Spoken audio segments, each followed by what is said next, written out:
नमस्कार दोस्तों, आज हम अपनी इस वीडियो में त्रिकोणमिति का परिचय, जिसके बारे में हम इससे पहले वीडियोज अपलोड कर चुके हैं, जिसमें हमने उनसे संबंधित सूत्र आप लोगों को बताए थे। तो आज इस वीडियो में हम शुरू करने जा रहे हैं एक्सरसाइज 8.1 के उन महत्वपूर्ण प्रश्नों को जो कि परीक्षा में बहुत ही अधिक पूछे जाते हैं।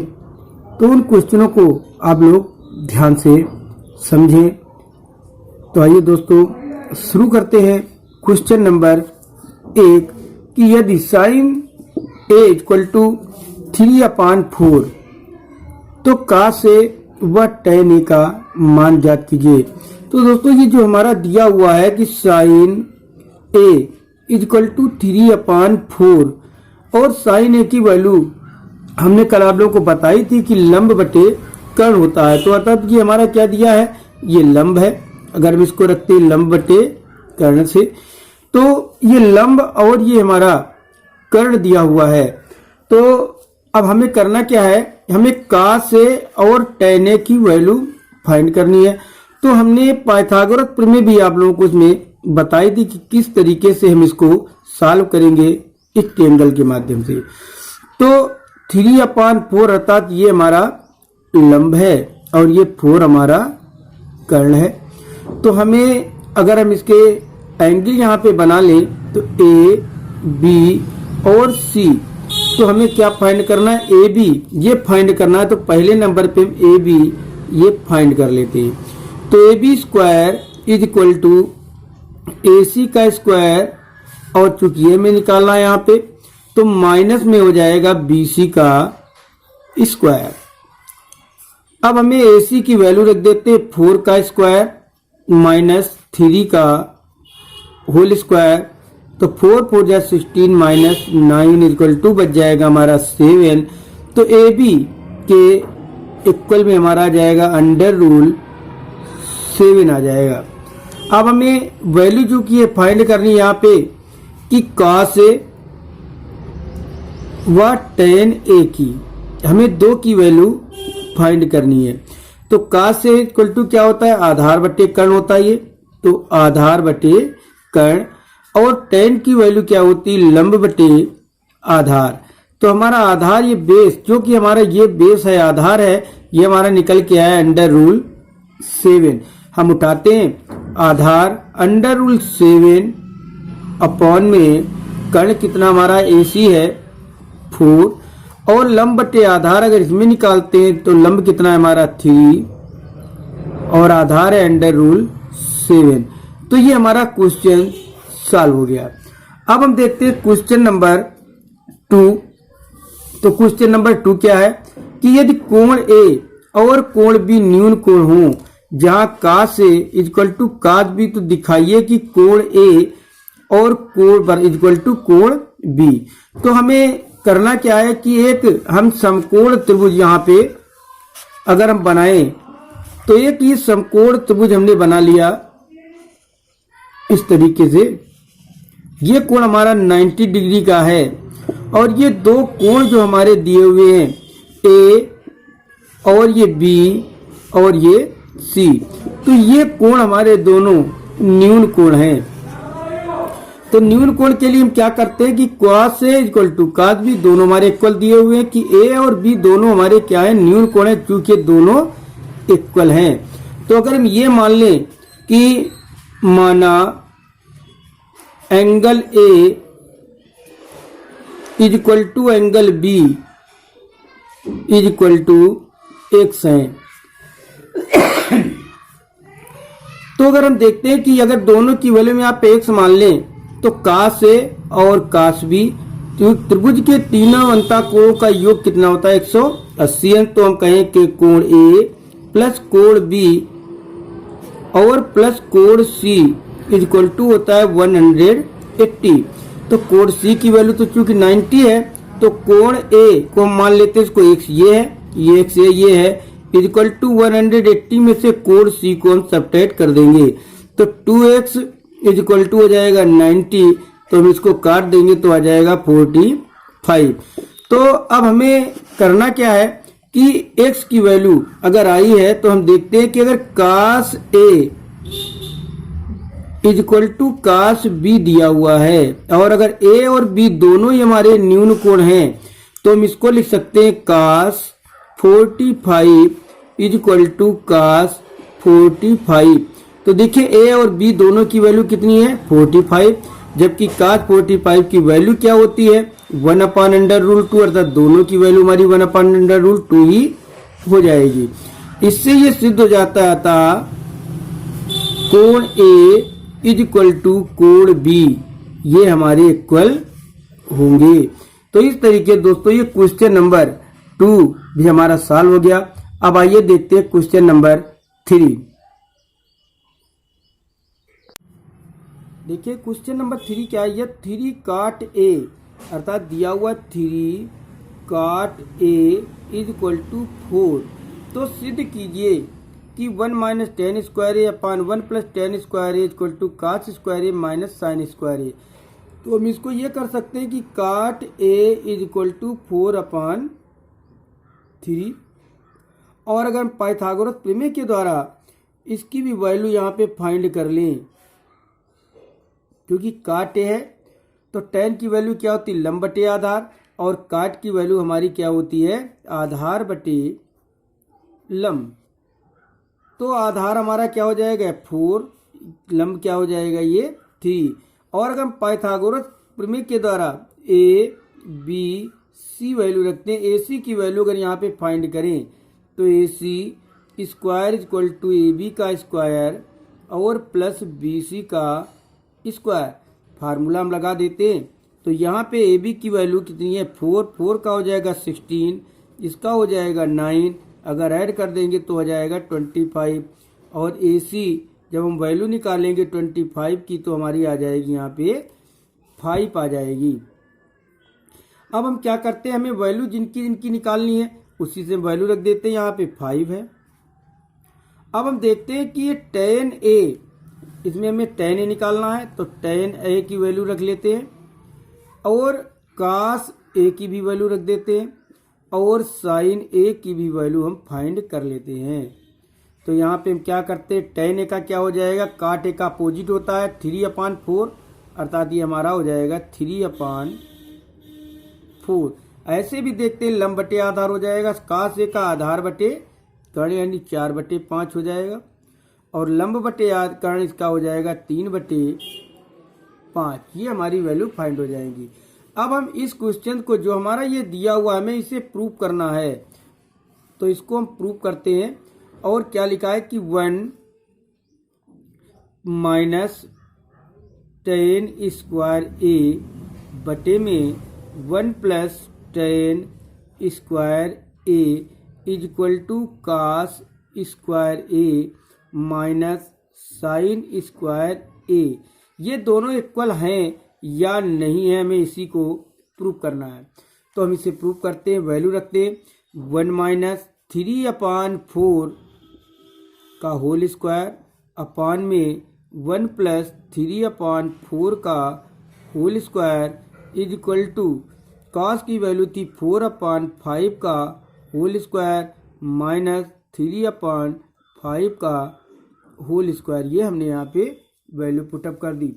अब हम इसको सॉल्व करते हैं तो 1 माइनस 9/16 अपान में 1 प्लस 9/16 इज इक्वल टू कितना हो जाएगा 16/25 हो गया, माइनस यहाँ पे 9/25 हो गया ये। अब हम इसे आगे देखते हैं तो 16 कम 16, 16 में से अगर 9 हम घटा दें तो हमारे कितने बचेंगे 7 बचेंगे, तो 7/16 हो गया। 16 कम 16 और 9 कितने बचेंगे 25 बचेंगे। तो बटे में 25/16, तो संख्या जब ऊपर जाएगी 16 पलट जाएगी और यहाँ पर 25 आ जाएगा, बराबर 16 में से 9 अगर हम घटा देते हैं बचता है 7/25।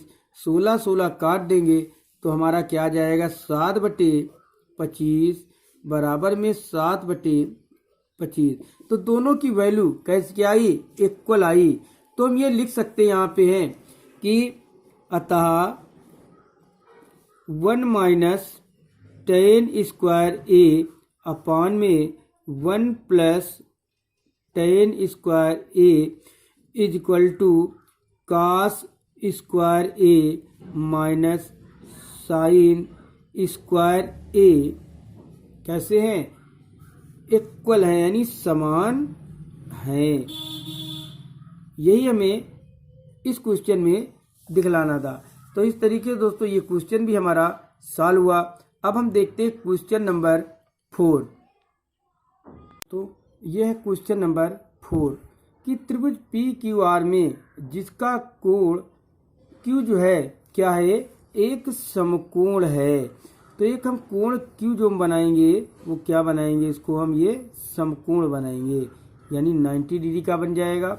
ये हमारा पी हो गया, ये आर हो गया, जिसमें कह रहा है P R plus Q R. तो P R plus Q R बराबर दिया हुआ है 25 सेंटीमीटर और कोण क्यू जो दिया हुआ है वो है 90 डिग्री, चूंकि वो समकोण है। और पी क्यू तो हम इससे क्या करते हैं कि हमें एक की वैल्यू पी क्यू की वैल्यू हमें यहाँ पे फाइंड है। तो पी क्यू की 5 सेंटीमीटर दी हुई है तो ये 5 सेंटीमीटर हो गई। अब इन दोनों की वैल्यू जो दी है तो हम एक की वैल्यू यहाँ पे फाइंड कर लेते हैं। P R is equal to 20 minus P Q.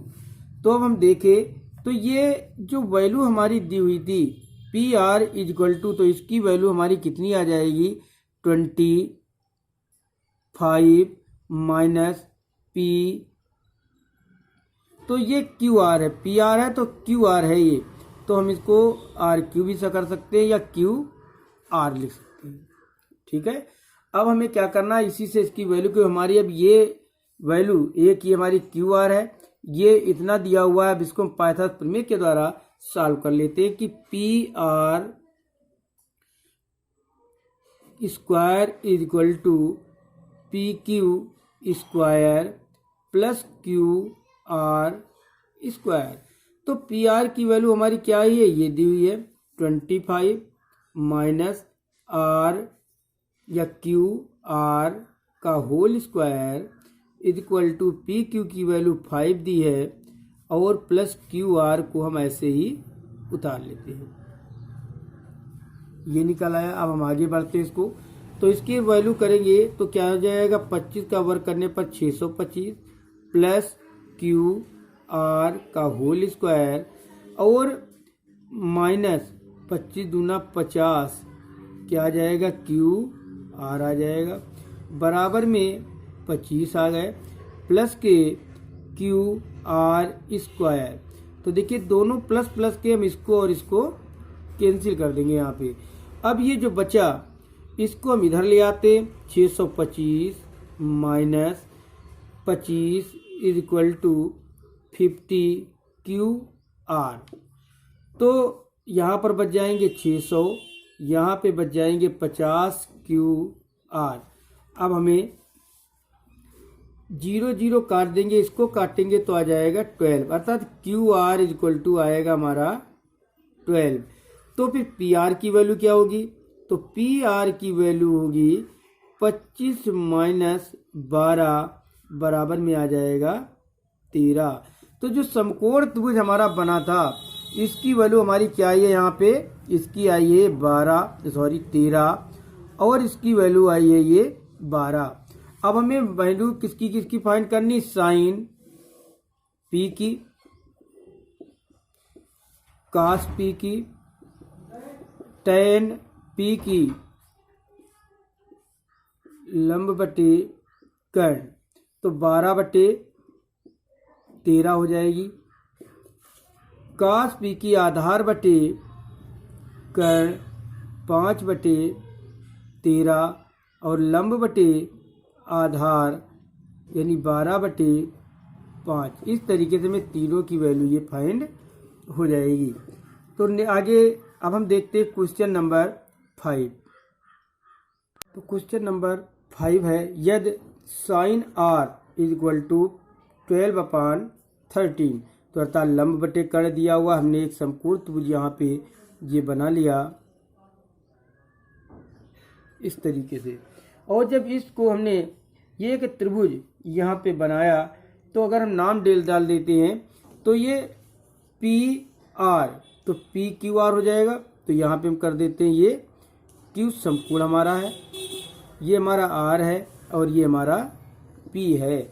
तो अगर हम इसकी वैल्यू जो बनाते हैं तो लंब कर्ण ये हो जाएगा 13 और आधार लंब होगा 12 ये, और कर्ण यानी कि लंब बटे कर्ण बराबर हमारा दिया है 12/13। ये साइन आर की वैल्यू दी हुई है। तो इसको हमने निकालने के बाद में अगर हम ये निकालें पाइथागोरस प्रमेय के द्वारा तो क्यू आर स्क्वायर या अंडर रूट लगा देते हैं तो क्या हो जाएगा, पी आर का स्क्वायर माइनस पी क्यू का स्क्वायर। तो बराबर में इसकी वैल्यू 13 का तो 169 हो जाएगा, माइनस यहाँ पर 12 का 144 हो जाएगा, तो अंडर रूट में बच जाएगा 25। तो इसकी वैल्यू आ जाएगी यहाँ पे 5। और अब हमें tan p और माइनस cot r का मान ज्ञात करना है। तो tan p से अगर हम वैल्यू देखें तो हमारी लंब बटे ये tan p यहाँ पे, तो लंब बटे आधार ये हो जाएगा, अर्थात 5/12 हो जाएगा। और जब काट r देखेंगे इधर से तो हमारा क्या हो जाएगा, ये लंब, क्योंकि हम देखते काट के बराबर में है, तो tan r की अगर हम वैल्यू यहाँ पे फाइंड कर रहे हैं तो लंब बटे आधार अर्थात हमारा 12/5 हो जाएगा। और अगर tan का अपोजिट चूंकि काट होता है तो काट r बराबर हो जाएगा 5/12। ये हमारी वैल्यू निकल आएगी और यही उठा करके यहाँ पे हम रख देंगे 5/12। तो चूंकि ये प्लस और एक माइनस में है तो दोनों हमारे एक कैंसिल हो जाएंगे, तो बराबर इसकी वैल्यू क्या आ जाएगी, 0। तो यही हमारा आंसर है। इसके बाद में अब हम देखते हैं क्वेश्चन नंबर 6। क्वेश्चन नंबर 6, यदि cot थीटा इक्वल टू 7/8 तो निम्न के मान ज्ञात कीजिए। तो ये चूंकि हमारा यहाँ पे दिया हुआ है cot थीटा इक्वल टू 7/8 दिया हुआ है, हमें निकालना क्या है, पहला cot स्क्वायर थीटा का मान, तो इसका भी हम स्क्वायर कर देते हैं। 7/8 का होल स्क्वायर इक्वल टू 49/64, ये हमारा cot स्क्वायर का मान निकल आया। और अब इसमें क्या कह रहा है कि इसकी वैल्यू हमें निकालो। तो देखिए सेकेंड पार्ट जो है तो हमारा फर्स्ट पार्ट था, और सेकेंड पार्ट में क्या है कि 1 plus sine theta 1 minus sine theta upon में 1 प्लस कास थीटा और 1 माइनस कास थीटा। तो कल हमने आप लोगों को एक फार्मूला बताया था कि a square minus B square equal to A plus B, और दूसरे में a माइनस बी, अर्थात एक में जोड़ा गया और एक में घटाया गया। तो एक में जोड़ा गया और एक में घटाया गया, तो इसको भी हम लिख लेते हैं कि 1 माइनस साइन स्क्वायर थीटा बटे में 1 माइनस काज स्क्वायर थीटा। और फिर हमने इसी से रिलेटेड आपको सूत्र ये भी बताया था कि साइन स्क्वायर थीटा प्लस काच स्क्वायर थीटा बराबर हमारा क्या होता है, 1। और अगर हम कास साइन स्क्वायर थीटा के बराबर ले जाते हैं तो 1 माइनस काच स्क्वायर थीटा हो जाता है, और काच स्क्वायर थीटा के बराबर तो 1 माइनस साइन स्क्वायर थीटा हो जाता है। तो हम 1 माइनस साइन की जगह पे हम क्या लिख लेंगे, कास स्क्वायर थीटा, और 1 माइनस कास स्क्वायर थीटा की जगह पे लिख लेंगे साइन स्क्वायर थीटा। और चूंकि होता क्या है कि cos upon theta, cos upon sine theta equal to होता है काट थीटा। तो इसको भी हम यहाँ पे लिख सकते हैं काट स्क्वायर थीटा। और काट स्क्वायर थीटा की वैल्यू अभी हम फाइंड कर चुके हैं, 7/8 का होल स्क्वायर इक्वल टू 49/64। दोस्तों नेक्स्ट वीडियो में हम आपको 8.2 के मेन क्वेश्चनों के बारे में बताएंगे। तब तक आप इन प्रश्नों को समझिए, इन्हें सॉल्व कीजिए कि कहाँ पर किन किन सूत्रों का प्रयोग हुआ अगली वीडियो में हम आपको पुनः मिलेंगे। तब तक के लिए आप सभी लोगों को मेरा नमस्कार, धन्यवाद।